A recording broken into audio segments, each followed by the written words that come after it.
नमस्कार मु अंजना पुणी थे स्वागत जाऊँगी मोर ये चैनल को आशा करें सुस्थ थे और बहुत भलरे थे। आज पुणी आपण सहित साक्षात गोटे सुंदर भिड सहित तेज चलते देरी करवानी भिडी कौन रही जाना 2024 सरवा सहित 2025 स्टार्ट हो तो आम ओडिशार प्रसिद्ध दुईटी मुख्य पर्व जोड़ा कि जनवरी मसरे पड़ुछि सुदशा व्रत आउ सामदशमी। तेबे आसंतु सामदशमी पूजा कौन प्रति वर्ष पौष मासरे सामदशमी पूजा पड़ी थाए किंतु ए वर्ष जनवरी मासरे दुईटी जगह पूजा पड़ुछि सामदशमी आउ सुदशा व्रत। जमिति कि आपण माने जानिथिबे सामदशमी पूजा जो माने करूछंती बा करिछंती समय बहुत किछि नीति नियम जानिछंती बा से माने जानिथिबे मध्य समस्तनक पई आ मु जहा जानिछि सेटा आज आपनक सहित शेयर करूछि।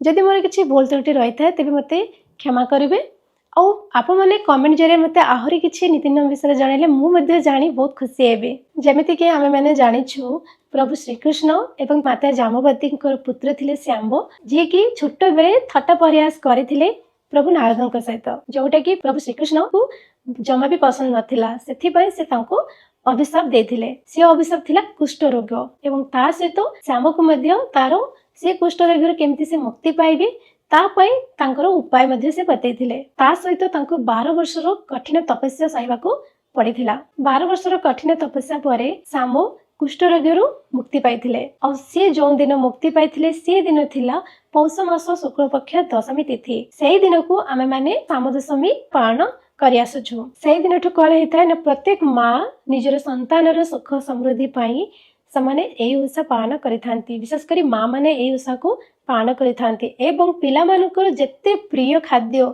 से दिन से सब खाद्य प्रस्तुत करी भोग लगे थांती। एही सामदशमी दिन सूर्य नारायण को विशेष भाव में पूजा अर्चना करा जिवो। एही दिन प्रत्येक मां माने निजर पिला मान बा निजर संतान मानकर सुख समृद्धि दीर्घायु पाई समाने सूर्य देवता को पूजा करिथांती एवं पिलांक नाम रे पिलांक जो सब भोग पसंद होता है जेमिति कि मीठा फल भोग आउ जमती कि पिठा मिठा आउ किछि अन्य फल ये सब को से माने कोन करथांती ना सूर्य देवता को नाम रे तळे बाढ़ी थांती।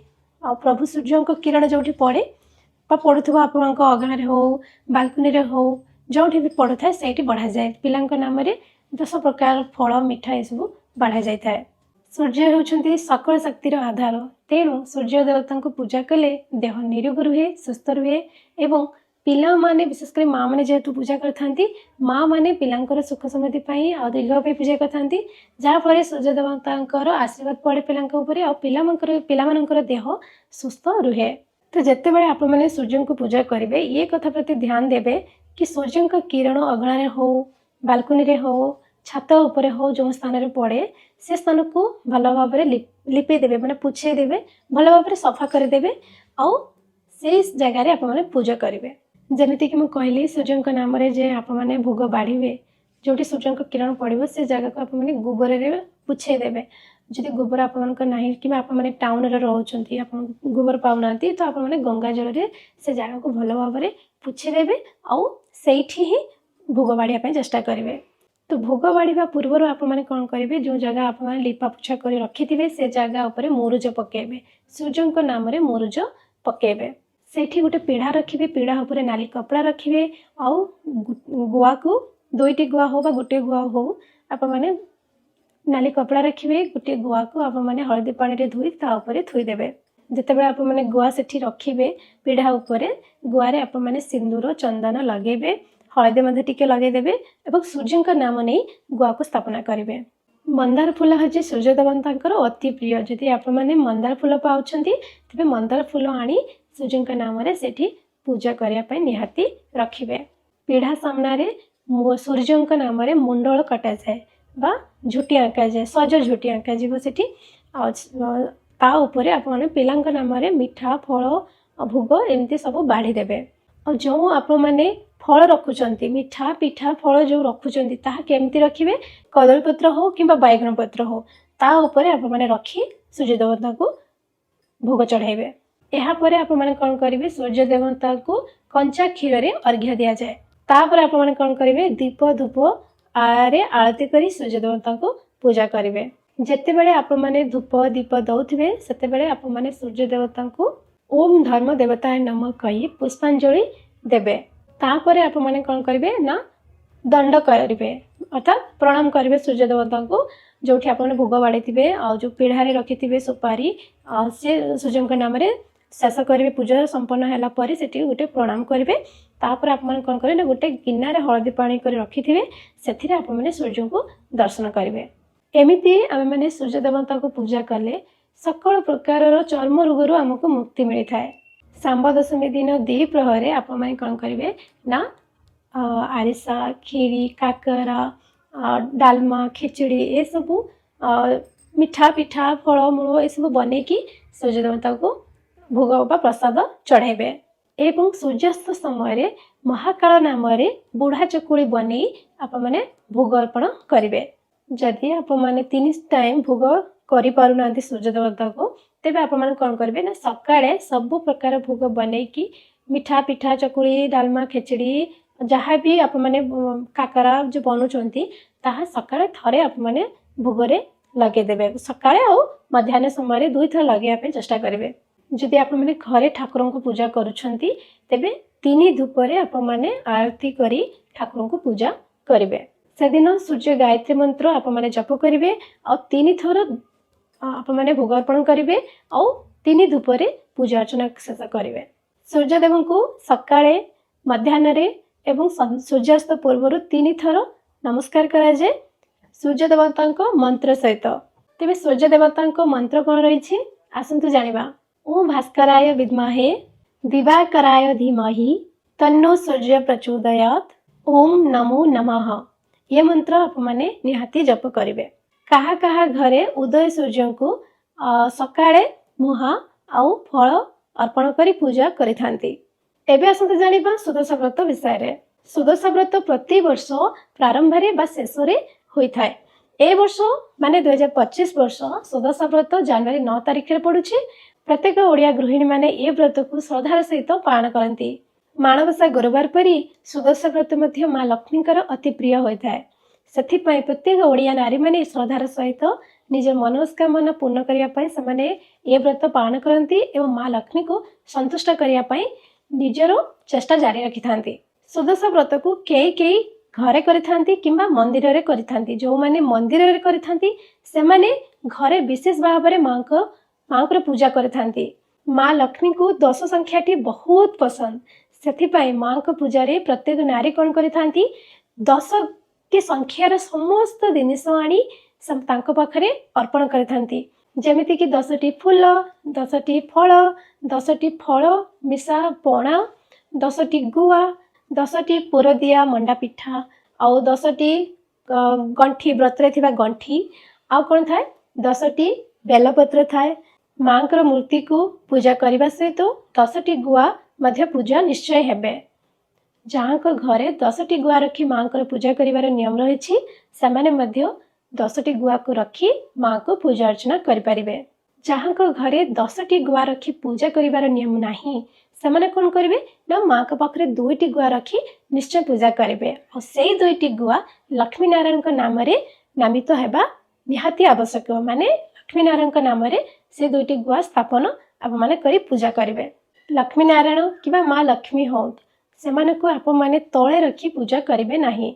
जदि आप मैंने लक्ष्मी को पूजा कर खटुल माँ लक्ष्मी को एवं नारायण को रखी पूजा करंतु। आउ आप मैंने कौन करेंगे जिते गुआ रखी पूजा कर गुआ को आप मैंने तले रखिए नहीं गुआ को पीढ़ा उपर रखी पूजा करेंगे। सुदशा व्रत हो किंबा लक्ष्मी पूजा हो माँ को ये 2टी अति प्रिय पूजा से माँ को पूजा रे धला रंगर फूल हलदिया रंगर फूल नाली रंगर फूल निहाती रखिए कहीं ये 3टी कलर फूल माँ को अति प्रिय होता है एवं गुरुवार मध्य माँ को अति प्रिय दिन होता है। आप मैंने चेष्टा करेंगे टगर टराट गोलाप फूल आनी माँ के पाखे पूजा करने ये सब फूल माँ को प्रिय होता है। आउ कौन फूल प्रिय हो न था आगक आपको जनाऊँगी जमीक कृष्ण रंगर अपराजिता धला रंगर अपराजिता कि कनियर फूल ये सब माँ को पाखे पूजा हो न था। आप मैंने चेष्टा करेंगे ये सब फूल माँ को न देवाई। तो ये कथा प्रति आप मैंने ध्यान देवे। 10टी दुब, 10टी फूल, 10टी बरकोली पत्र, 10टी बेलपत्र ए सब माँ को पाखे लगी था। आप मैंने चेष्टा करेंगे ए सब जिनिस को पूर्व दिन आनी सजाड़ी रखिए माँ को पाखे। माँ को पाखे 3 थर भोग लगी था, जमीती कि सकाळ भोग, मध्याह्न भोग और संध्यार भोग। आप मैंने चेष्टा करें माँ को 3 धूपर 3 थर भोग दवापाई। से आप कौन करेंगे आवश्यक जिनिस आप मैंने पूर्व दिन आनी सबकि जोगाड़ कर रखा चेष्टा करेंगे। सुदशा व्रत कौन होते माँ को पाखे 10 पाखुड़ा थी पद्म फूलर चिता पड़ी थाए। तो आप मैंने चेष्टा करेंगे 10 पाखुड़ा पद्म चिता पकाइवाई। आ कौन होता है लक्ष्मी पूजा कौन करते समस्ते पूर्व दिन राति अर्थात बुधवार दिन राति झोटी आँकी था, बासी झोटी से आँकी था और सकाଳେ पूजा करते। किंतु सुदशा व्रत आप मैंने सज चिता पकेबे अर्थात जो दिन पूजा गुरुवार दिन आम मैंने पूजा करथो गुरुवार दिन सकाळ आप मैंने स्नान सारी भोर भोर स्नान सारी सारा पर सज चिता पकेबे। चाउल किसी बतारे देथिबे आप मैंने पूर्व दिन राति ताहाको बाटिकी रखिबेनी। कौन करेंगे गुरुवार दिन जिते आप मैंने परिष्कार परिच्छन्न हो आसबे से चाउल को बाटी सज चिता पकाइवाई चेष्टा करेंगे। माँ को खटुली पीढ़ा पितल बासन जहाँ सब पूजा सामग्री रही जोटा कि पूर्व दिन करें से सब कौन करेंगे ना पूर्व दिन राति सजाड़ी धोई सफा करी रखिए। जमी माणबसारे आम नियम पालन कर घर परिष्कार परिच्छन्न रखी था सेमती सुदशा व्रत सेम नियम आप मैंने घर परिष्कार परिच्छन्न रखिए। ता सहित माँ को पूजा बासन जिते माँ को सामग्री पूजा सामग्री रही से सब आप मैंने सजाड़ी पूर्व दिन राति रखिए पूजा को सहज करने जहाँफल आप पूजा टाइम रे एवं बहुत सहजरे हो। व्रत दिन कला रंगर साड़ी कला रंगर टिकिली कला रंगर कौन सी जिनिस आप न पिंधापी चेष्टा करेंगे कारण माँ को यह सब पसंद नुह। माँ को अति प्रिय धला रंग एवं हलदिया रंग आप मैंने ट्राए करेंगे धला और हलदिया रंगर प्रत्येक जिनिस पिंधि आप मैंने निजक लक्ष्मी पर सजाई होगापी चेष्टा करेंगे से दिन। तेज जो नारी मैंने सुदशा व्रत करने चाहते से मैंने ये सब नीति नियम विषय जाना निहाती आवश्यक। आप मैंने निजक धला हलदिया रंग सजे हे प्रत्येक जिनिस जमी चूड़ी टिकिली आउ जहाँ भी आप शाढ़ी जहाँ भी आप जो पिंधुं जो जिनिस सब से सब यही कलर होता आवश्यक। ता सहित आप मानकर शाढ़ी रे नाली कलर रंगर सूता रही उचित बा नाली शाढ़ी हेले आप मैंने पिंधि पारे से कौन असुविधा ना। सुदशा व्रत आप मैंने कौन खाइबे ना जमीती कि रसुण पियाज आ छतु मसुर डाली आमिष पिता कषा ये सब आप मैंने से दिन खाइबे नहीं से सब खाद्य प्रति आप मैंने चिंता करेंगे नहीं। ये सब कथा आप मैंने ध्यान देवा निहाती आवश्यक। ता सहित आप मैंने कौन करेंगे ना अन्य घरे खाइबे नहीं से दिन आप मैंने कहा घरे जीवे नहीं कि कहा घरे किसी खाद्य ग्रहण करेंगे नहीं। खाइबा पीवा को नियंत्रण करने सहित आप मैंने आप मन को नियंत्रण में रखापी चेष्टा करेंगे। जमीती कि से आप मैंने रागिबे नहीं कि अन्य को गाली करेंगे नहीं कि मन में कौन से अशांति भावना आनिबे नहीं क्या अपमान करेंगे नहीं क्या मिछ कथा कहे नहीं पिला को मारे नहीं। जमीती सेम नियम आम लक्ष्मी पूजा करमिति माणबसारे करमिति सुदशा व्रत यही सब नियम आप मैंने पालन करेंगे पालन करवा उचित। ये सब नियम रहिले जे आमे माने पूजा प्रति आम मान मन सुचारू रूपे रहा पूजा प्रति जहाँफल आम माँ को अति स्नेहर सहित पूजा करवा ये सब चिंता जब मन में रहा आम मैंने केवे भी माँ को प्रति ध्यान दे पारिबा नहीं कि माँ को संतुष्ट करिपरिबा नहीं। सुदशा व्रत आप मैंने जो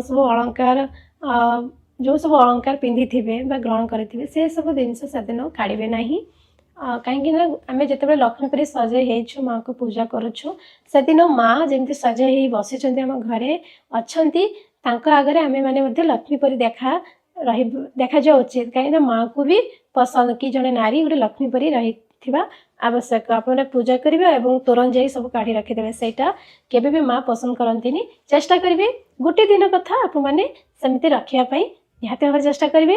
ता सहित आप कौन करेंगे घर परिष्कार परिच्छन्न रखिए जोटा कि माँ को अति प्रिय। माँ को घर परिष्कार परिच्छन्न जो घर रही था से घर रही से बहुत पसंद करते तो आप मैंने ट्राए करेंगे से दिन घर परिष्कार परिच्छन्न रखापी। रोषे घर कौन सी सामग्री आप मैंने क्या देवे ना जमीती कि बेलना है कि आप घरे चाउल है कि अन्य कौन खाद्य सामग्री है आप मैंने कौन सी जिनिस माँ को गुरुवार दिन क्या न दवाई चेष्टा करेंगे।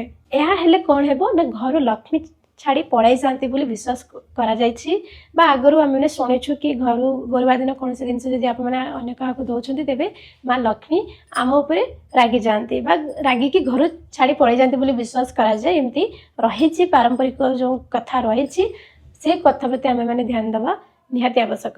ଯେତେବେଳେ ଆପଣମାନେ ସୁଦର୍ଶ ବ୍ରତ କରୁଛନ୍ତି ବା ମାଆଙ୍କୁ ଆରାଧନା କରି ପୂଜା କରୁଛନ୍ତି, ପୂଜା ଯେମିତି ଶେଷ ହେବ ସେମିତି ଆପଣମାନେ ପଳାଇ ଆସିବେ ନାହିଁ। ଆପଣମାନେ କ'ଣ କରିବେ, ମାଆଙ୍କର ପୂଜା କରିବା ସହିତ ମାଆଙ୍କର ସୁଦର୍ଶ ବ୍ରତ ବହି ଆପଣମାନେ ନିହାତି ପଢ଼ିବେ ଏବଂ ମାଆଙ୍କର ମାହାତ୍ମ୍ୟ ଆପଣମାନେ ଅନ୍ୟକୁ ବୁଝାଇବା ପାଇଁ ଚେଷ୍ଟା କରିବେ। କ'ଣ ରହିଛି ମାହାତ୍ମ୍ୟ ଆଉ ମାଆଙ୍କର କ'ଣ ମହାତ୍ମା ରହିଛି ବା ସୁଦର୍ଶ ବ୍ରତ କ'ଣ ପାଇଁ ପାଳନ କରାଯାଏ, ବହିରେ ତ ସବୁକିଛି ଲେଖା ଅଛି। ଆପଣମାନେ ତା ପଢ଼ି ଅନ୍ୟକୁ ବୁଝିବା ପାଇଁ ଚେଷ୍ଟା କରିବେ। ମା ଲକ୍ଷ୍ମୀଙ୍କୁ ହଳଦୀ ପାଣି, କ୍ଷୀର, ବାସି ଜଳ କିମ୍ବା ପଞ୍ଚାମୃତରେ ସ୍ନାନ କରିବେ ସେଦିନ ଏବଂ ମାଆଙ୍କ ପାଖରେ ଯେଉଁ ଗୁଆ ଲାଗିବ ସିଏ ଗୁଆକୁ ମଧ୍ୟ ହଳଦୀ ପାଣିରେ ବୁଡ଼େଇ ମାଆଙ୍କ ପାଖରେ ରଖି ପୂଜା ନିହାତି କରିବେ। ଏ କଥା ପ୍ରତି ଧ୍ୟାନ ଆକର୍ଷିତ ହେବା ଆପଣଙ୍କର ନିହାତି ଆବଶ୍ୟକ। ଯେତେବେଳେ ଆପଣମାନେ ସୁଦର୍ଶ ବ୍ରତ କରୁଛନ୍ତି, ଆପଣମାନେ ଜାଣିଥିବେ ସୁଦର୍ଶ ବ୍ରତରେ ବ୍ରତ ଆମେମାନେ ଲଗେଇଥାଉ ମାଆଙ୍କ ପାଖରେ। ତ ଆପଣମାନେ ଯେତେବେଳେ ବ୍ରତ ଲଗେଇବେ ମାଆଙ୍କ ନିକଟରେ, ବ୍ରତ ଲଗେଇ ସାରିଲା ପରେ ଆପଣମାନେ ସେ ବ୍ରତକୁ ହଳଦୀ ପାଣିରେ ବୁଡ଼େଇବେ। ହଳଦୀ ପାଣିରେ ବୁଡ଼େଇ ସାରିଲା ପରେ ସେଥିରେ 10ଟି ଗଣ୍ଠି ଲଗାଇବେ। 10ଟି ଗଣ୍ଠି ଲଗାଇବା ନିହାତି ଆବଶ୍ୟକ। 10ଟି ଗଣ୍ଠି ଲଗାଇ ସାରିଲା ପରେ ଆପଣମାନେ ଆପଣମାନଙ୍କର ହାତରେ ପରିଧାନ କରିବେ। ଆମ ଆଡ଼େ ଆମେ ବାମ ହାତରେ ପରିଧାନ କରିଥାଉ, କିନ୍ତୁ ଆପଣ ଆଉ କେହି ଜାଗାରେ ଡାହାଣ ହାତରେ ମଧ୍ୟ ବାନ୍ଧିଥାନ୍ତି। ତ ଆପଣମାନେ ଚାହିଁଲେ ଡାହାଣ ହାତରେ ବାନ୍ଧି ପାରିବେ ଆଉ ବାମ ହାତରେ ମଧ୍ୟ ବାନ୍ଧି ପାରିବେ। ସୁଦର୍ଶ ବ୍ରତ ସମୟରେ ମାଆଙ୍କର ଅତି ପ୍ରିୟ ଯେଉଁ ଗାୟତ୍ରୀ ମନ୍ତ୍ର ରହିଛି ସେ ଗାୟତ୍ରୀ ମନ୍ତ୍ର ଆପଣମାନେ ଉଚ୍ଚାରଣ କରି ପୂଜା କରୁଥିବେ। ସେ ମନ୍ତ୍ର ହେଉଛି ओम महालक्ष्मी च विद्महे विष्णु पत्नीश्च धीमहि तनु लक्ष्मी प्रचोदयात्। ए मंत्रटी आपने निहाती भाव में उच्चारण करेंगे से दिन पूजा करुवा समय जितेबाला आम मैंने माँ लक्ष्मी को पूजा माणबसा गुरुवार पूजा करते माँ को यही गायत्री मंत्र आम मैंने उच्चारण कर पूजा कर प्रत्येक ओडिया नारी बा जो माँ मैंने ये पूजा करुँच सुदर्श व्रत करें ये मंत्र पाठ करती आप मैंने जो मैंने नुआखाई करेंगे ये मंत्र को निहाती भाव में से दिन पाठ करेंगे और माँ को ये मंत्र अति प्रिय होता है। ये मंत्र को आप मैंने जमा भी स्किप करेंगे से दिन मंत्र पढ़ी माँ को पूजा कर संतुष्ट निहाती करेंगे। यह सहित सबुठार बड़ कथा जितेबाला आप मैंने माँ को पूजा करने चाहते से माँ को पाखे आप मैंने भूल त्रुटिर क्षमा प्रार्थना निहाती भाव में करेंगे। कहीं आम मैंने कहीं भी परफेक्ट जानी ना माँ को नीति नियम विषय जितेबाला आम माँ को पूजा अर्चना करुँ से माँ को आम एमती कहवा हे माँ मु आप कौन सी नीति नियम विषय जानी नहीं पूजा केमिति कराए ताहा मध्य मु जानी नहीं जदि मोर कौन पूजा रे भूल त्रुटि रही तेबे आपण मो पूजा रे मते क्षमा करंतु एवं मोर पूजा रे मु जेमिति पूजा आपन को आराधना करूछि मोर पूजा रे आपण संतुष्ट रुहंतु आउ मते आशीर्वाद प्रदान करंतु एमिति कही आप माने माँ को निकट रे क्षमा प्रार्थना करेंगे। ता सहित माँ को मने मने स्नेह और श्रद्धार सहित पूजा मध्य करने पे चेष्टा करेंगे। ता सहित माँ को क्षमा प्रार्थना मंत्र भी रही से मंत्र को आप मैंने उच्चारण कर माँ के पाखे क्षमा प्रार्थना निहाती करें। तो एमती भाव में आप मैंने पूजा करे आदि आप मन किसी डाउट रही है आप मैंने किसी पचारे चाहते जानापी चाहते आप मैंने मत कमेंट जरिए पचारि पारे मुझे कमेंट जरिए आपको उत्तर देवाई चेष्टा करी ना आपंकर प्रश्न आसले से प्रश्न उपर मु वीडियो आकार आपको बुझापी चेष्टा करी। तेबे एबे आसतु जानिबा शुभ मुहूर्त बा दशमी तिथि यार शुभ मुहूर्त केते अच्छी केते पर्यंत रही केते आरंभ होची ता विषय जानिबा। जनवरी मास 9 तारिख दिन से दिन गुरुवार पड़ुछि से दिन दशमी तिथि बा शुभ मुहूर्त रहुछि दिन 12टा 23 पर्यंत अर्थात से दिन साम दशमी एवं सुदर्श व्रतर तिथि सेम टाइम पर्यंत रहुछि से टाइम भितर आपको पूजा करी सारिबा उचित जेहेतु कम टाइम रहुछि कम टाइम भितर आप माने सब पूजा दुईटी जाक पूजा करी सारिबा निहाती आवश्यक टाइम भितर आप मैंने 12:30 पर्यंत आप मैंने करें। तो यही दुईटी पूजा एत कम समय भितर केमती करेंगे आप मैंने जेहेतु जानते जो ये टाइमटा दिन 12:23 पर्यंत रही दशमी तिथि ताके बुधवार दिन 2:26 पाखर आरंभ हो 2:26 पाखर हो जाए दुईटी पूजा दुई दिन पड़ जाए हमको कम टाइम मिलूँ कम टाइम भितर मैंने कौन कर दुईटी जाक पूजा जल्दी जल्दी सारे चेष्टा करुँ। तो किसी डरबार आवश्यक नहीं आप मैंने पूर्व दिन राति सब कम सारी रखीदे दिन 12:23 साढ़े 12 पूर्व आपंकर पूजा संपूर्ण हो आशा करुँची। आदि आपमती पूजा करू आगर करुले चाहते आपने कम कम परिमाण कम परिमाण रे पूजा करें जहाँफल जल्दी टाइम भितर होमती आपने जानते दशमी तिथि सुदश व्रत 10 प्रकार भोग लगे पूजा करती जमी कई 10 प्रकार भोग लगती पिठा बनई माँ के पाखे लगती तो 10 प्रकार पिठा बनइबे मैंने बहुत समय लगे तो आपने से जगह गोटे पिठा 10 टाइप करदे गोटे पिठा माने गोटे मैंने जमी मंडा पिठा सेमती 10टा गणिकी माँ पाखे लगे पारे एमती कले कम टाइम आपे टाइम बचो आ कम समय भितर आपने माँ का पूजा सारी पारे एमती किसी किसी काम आपने टाइम अनुजाई करने चेष्टा करेंगे। तो आज थिला एतिकी आशा करुँची आपने व्रत विषय बुझीपारी जदि व्रत विषय भल भाव बुझीपार तेज वीडियो को लाइक कमेंट शेयर करेंगे आदि भूलें तेज रही आज एतिकी पुणी देखा नुआ वीडियो सहित नमस्कार।